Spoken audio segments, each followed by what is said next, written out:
നമുക്ക് നോക്കാല്ലേ? എല്ലാവരും ഇങ്ങോട്ട് നോക്കിൻ. എന്താ നമുക്കൊന്ന് പോയി നോക്കിയാലോ? പിന്നെന്താ, എല്ലാരും വരുവിൻ, ആസ്വദിപ്പിൻ. ഞാൻ ഈ നഗരസഭയുടെ മേയറാണ്. താൻ എവിടെ നിന്ന് വന്ന് രാവിലെ കുറ്റിയും പറിച്ചു? പുലിമടക്കി പൂച്ചക്കുട്ടിയുടെ കാവൽ. അത് ഒരു അഭിമാനല്ലേ? അത് ഞാനായിട്ട് ഉണ്ടാക്കി വെച്ച ഒരു പേരല്ലേ? അതാ പറഞ്ഞേ. ഇത്രയും ഗതികെട്ട ഒരു ഭരണകൂടം ഈ തിരുവനന്തപുരം നഗരസഭ നാളിതുവരെ ഭരിച്ചിട്ടില്ല. നിനക്കൊക്കെ സൗകര്യം കൂടിപ്പോയതിന്റെ കുഴപ്പം. ഒരു കാര്യമില്ല. അതനുസരിച്ച് പ്രവർത്തിക്കാനും അറിയാം. മേയറുടെ രാജിയല്ലാതെ മറ്റൊരു മാർഗവുമില്ല. ഞാൻ പോവൂല. നിന്നോട് പോകാനാ പറഞ്ഞത്. ഞാൻ പോവൂലെന്ന് പറഞ്ഞില്ല. ഇവരെ കൊണ്ട് ഭരിക്കാൻ സാധിക്കില്ല. ഈ കോല നിനക്ക് ചെറുതായിട്ട് കാലം കുറയായി. ഇവരെ കൊണ്ട് ഈ നാടിനെ കുളം തോണ്ടുകയല്ലാതെ നിനക്ക് പറ്റിയ പണി എന്താണെന്ന് ഞാൻ പറയാം. ഇതല്ലേ എനിക്കറിയാം. ഇവിടുത്തെ ജനങ്ങളെ പൊറുതിമുട്ടിക്കാൻ തുടങ്ങിയിട്ട് വർഷങ്ങൾ 3.5 പിന്നിടുകയാണ്.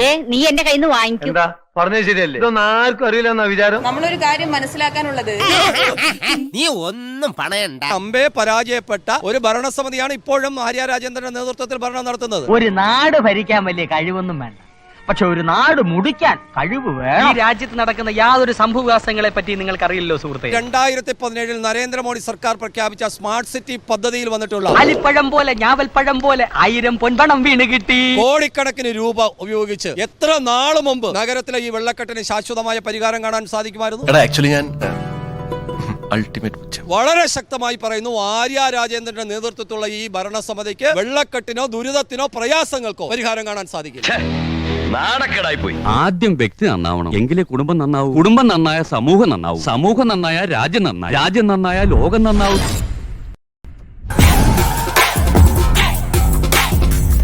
അപ്പൊ നമുക്ക് നോക്കാല്ലേ? ലവന്മാര് രാവിലെ കുറിയും തൊട്ട് കുറുവടിയായിട്ട് ഇറങ്ങിയിട്ടുണ്ടല്ലോടാ. പണി കിട്ടൂടാ.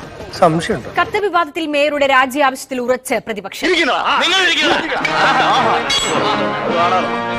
ഭയങ്കര എനിക്കൊരു അബദ്ധം പറ്റിപ്പോയതാ. നാട്ടുകാരിതറിഞ്ഞാൽ ഞാൻ ഇത്ര നാൾ ഉണ്ടാക്കിയെടുത്ത് എന്റെ പേര് എല്ലാം പോവും. പ്ലീസ്. നമുക്ക് പേടിച്ച് ഭയന്ന് മാറി നിൽക്കേണ്ട ഒരു സാഹചര്യവുമില്ല.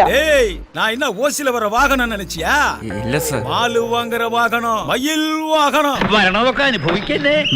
അടിയറായതിനൊക്കെ കത്ത് എഴുതിയെന്ന് പറയുന്നത് നമുക്ക് താൻ എവിടെ നിന്ന് വന്ന് രാവിലെ കുറ്റിയും പറിച്ചു എഴുതിയ കത്ത് നമുക്ക് എന്നാണെന്ന് വിചാരിച്ച് എന്ത് തെമ്മാടുത്തരും കാണിക്കാം. അങ്ങനെ ഒരു പ്രയാസവും നഗരസഭയുടെ ജനപ്രതിനിധികൾക്കോ നഗരസഭയുടെ മേയർ എന്ന നിലയിലോ നമുക്കൊരു പ്രയാസവുമില്ല.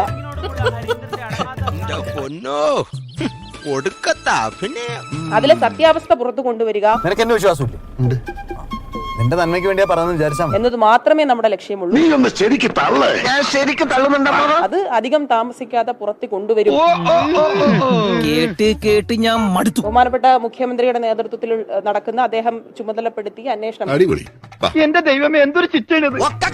എനിക്കറിയാം ആ കള്ളക്കളവന് ഇങ്ങനൊരു ബുദ്ധി തോന്നുന്നു. ക്രൈംബ്രാഞ്ച് അന്വേഷിക്കുന്നു എന്ന വാർത്തയിലൂടെ ഇറങ്ങി ബാക്കി നടപടിയായിട്ട് അവർ മുന്നിലേക്ക് പോകും. ഒന്ന് പറഞ്ഞു പൂതി പറയണല്ലേ. കൃത്യമായ വിവരങ്ങൾ നമ്മുടെ ഭാഗത്തുനിന്ന് കൊടുക്കേണ്ടത് നമ്മൾ കൊടുക്കും. ബാക്കി കാര്യങ്ങളൊക്കെ അതിന്റെ ഭാഗമായി തന്നെ നടക്കും. നീ ആളൊരു തരികിടയാ, നിന്നെ വിശ്വസിക്കാൻ കൊള്ളില്ല.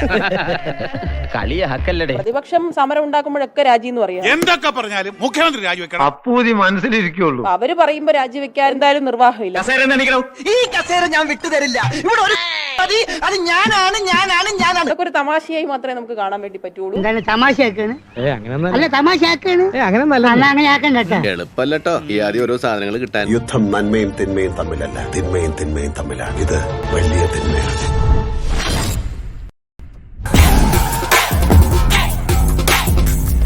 അപ്പൊ നമുക്ക് നോക്കാല്ലേ? എന്താ ഞാൻ വേറിട്ടൊരു കാഴ്ച കാണിച്ചു തരാം. അങ്ങോട്ട് വന്നേ. കണ്ടോ? കേരളത്തിലെ പൊതുവായ അവസ്ഥയെടുത്താൽ CPM ആണല്ലോ ഏറ്റവും പ്രധാനപ്പെട്ട ഒരു ഘടകം. ഞാൻ സ്വപ്നം കാണുകയാണോന്ന് അറിയാൻ. ലോക്സഭാ തെരഞ്ഞെടുപ്പിൽ കേരളത്തിൽ LDF-ന് ഒരു സീറ്റ് പോലും ലഭിക്കില്ലെന്നുമുള്ള സർവേകളുമുണ്ട്. ഇതൊരു യാഥാർത്ഥ്യമാണെന്ന് എനിക്ക് വിശ്വസിക്കാനാവുന്നില്ല. ഇപ്പോഴിതാ ABP പുറത്തുവിടുന്ന സർവേയിൽ LDF-ന് 0 എന്നുള്ളതാണ്.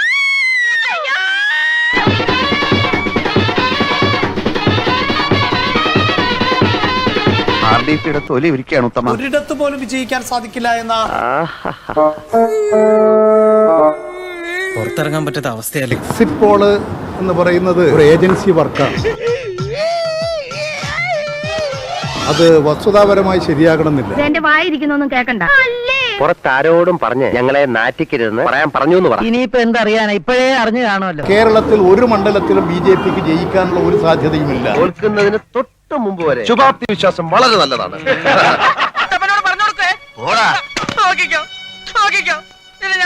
ഇതുപോലെയാണ് കാര്യങ്ങൾ എന്ന് പറഞ്ഞാൽ LDF-ന് 0 സീറ്റ്, NDA 1 സീറ്റ് തുറക്കുക എന്നൊക്കെ പറഞ്ഞാൽ ഉണ്ടാകാൻ പോകുന്ന അങ്ങനെയൊന്നും ഉണ്ടായാൽ എന്ത് സംഭവിക്കുമെന്ന് ഞാൻ പറയണ്ടല്ലോ. രാഷ്ട്രീയ സ്ഫോടനം കേരളത്തിൽ വലുതാണ്.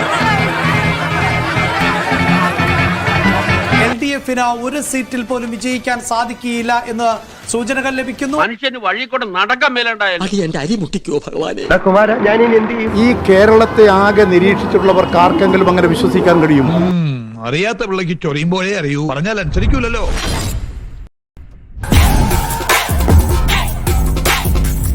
അപ്പൊ നമുക്ക് നോക്കാല്ലേ. എന്തുട്ടാണ് കാര്യം? സംഗതി ലൈവാണ് ബൈ. അങ്ങനെ തൃശൂർ അംഗ സുരേഷ് ഗോപി എടുത്തു. എക്സിറ്റ് പോൾ ഫലം ഫലിച്ചു. കേരളത്തിൽ BJP അക്കൗണ്ട്. ഇലക്ഷന്റെ റിസൾട്ടിന്റെ കാര്യത്തിൽ യാതൊരു സംശയവും UDF-നും ഇല്ല, സ്ഥാനാർത്ഥിക്കും ഇല്ല. നാശത്തിലേക്കാ നിങ്ങൾ പോകുന്നത്.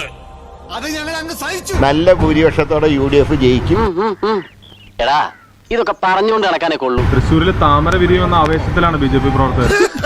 അതിപ്പോ നാളെ ഏതാണ്ട് 8 മണി വരെ വിരിഞ്ഞോട്ടെ, 8 മണി കഴിഞ്ഞാൽ വാങ്ങും. BJP 3-ാം സ്ഥാനം പോകും. തീർച്ചയായിട്ടും കണക്കനുസരിച്ച് 3-ാം സ്ഥാനത്ത് പോകും.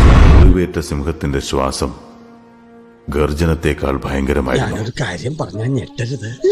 എന്റെ ചില കണക്കൂട്ടലൊക്കെ തെറ്റി. നിങ്ങൾ തെളിച്ചു പറയും. 4 ലക്ഷത്തോളം വോട്ടുകളുടെ ഭൂരിപക്ഷത്തിൽ സുരേഷ് ഗോപി തൃശൂരിൽ വിജയിച്ചു. സ്വന്തം വ്യക്തിപ്രഭാവത്തിലൂടെയാണ് സുരേഷ് ഗോപി ഈ മിന്നുന്ന വിജയം സ്വന്തമാക്കി. 4 ലക്ഷത്തിലേറെ വോട്ട് നേടിയാണ് സുരേഷ് ഗോപി വെന്നിക്കൊടി പാറിച്ചത്.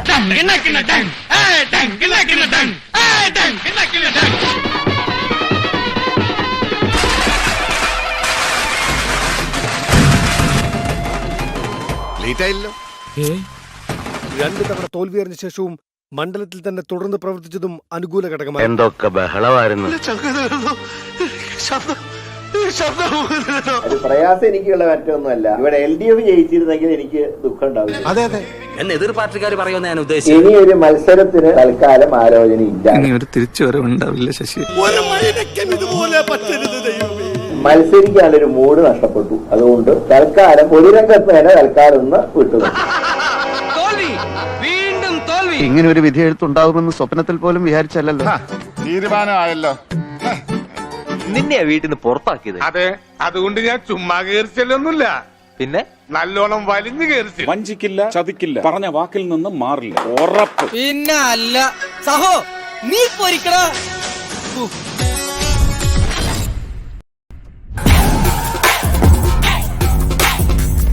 അപ്പൊ നമുക്ക് നോക്കാല്ലേ. എടാ, എന്റെ അവസ്ഥ ഒന്ന് ആലോചിച്ചോ. ഒരു പൂവെടുത്ത് ചെവിയിൽ വെച്ചിട്ട് റോഡിൽ കൂടി ഒന്ന് ഓടിയാലോ എന്ന് ആലോചിച്ചിരിക്കുകയാണ് ഞാൻ. എന്തൊക്കെ ബഹളമായിരുന്നു. ഒരു പ്രത്യേക 1-ാം സമ്മാനം അബൂസ് ലക്കി സെന്റർ നിങ്ങൾക്കായി കാഴ്ചവെക്കുന്നു. സുരേഷ് ഗോപി ഇവിടെ ജയിക്കുകയാണെങ്കിൽ എന്റെ വാഗണർ ഞാൻ ചില്ലി സുനിക്ക് ഈ വണ്ടി കൈമാറുന്നതാണ്. നിങ്ങളെ ഞാൻ സമ്മതിച്ചിരിക്കുന്നു. നിങ്ങള് വീരശൂര പരാക്രമി തന്നെ. ഇങ്ങോട്ട് ഇരുന്നാട്ടെ. ഇതെന്തും മറിമായും എനിക്ക് ഭ്രാന്തായി പോയതാണ്, അത് നാട്ടുകാർക്ക് മൊത്തം ഭ്രാന്തായി. അപ്പൊ ആളെയും കാര്യമൊന്നും അറിഞ്ഞില്ലേ? K മുരളീധരനെ ഇറക്കിയിട്ട് 3-ാം സ്ഥാനത്തേക്ക് കൂപ്പുകുത്തി. അക്ഷരാർത്ഥത്തിൽ ഞെട്ടിയിരിക്കുകയാണ് തൃശൂർ DCC. ഇത്രയും വലിയ ഗതികെട്ടവൻ ഈ ലോകത്ത് വേറെ ആരെങ്കിലും ഉണ്ടാവും എന്റെ കർത്താവ്. ദൈവത്തിന്റെ ഒരേ കളികളെ.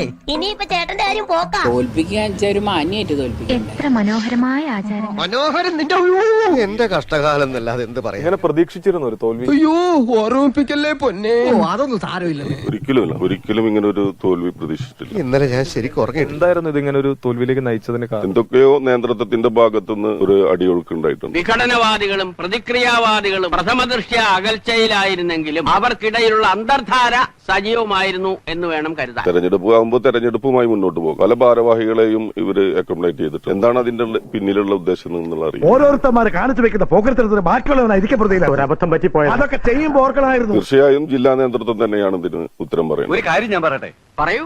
നമ്മുടെ പാർട്ടിക്ക് അടിത്തറയില്ല. ഇപ്പോൾ എന്തായി? വള്ളർത്തി കിട്ടിയപ്പോ മതിയായില്ലേ? ഇത് പന്തയം വെച്ചിട്ട് എന്തെങ്കിലും പറഞ്ഞോ? വത്സ, എന്തോ ചെവി ഇങ്ങോട്ട് തരൂ. ഒരടിക്കുറിപ്പ് കൂടി വേണം. വെളുക്കാൻ തേച്ചത് പാണ്ടായി. 6 ഇഞ്ച് നീങ്ങി ഒരു ചുവന്ന സ്വിച്ച് കാണുന്നുണ്ടോ? കാണുന്നുണ്ട്. ഈ സ്വിച്ചിന്റെ കാര്യമാണ്. ചുവന്ന സ്വിച്ച് അമർത്തിയോ? അമർത്തി.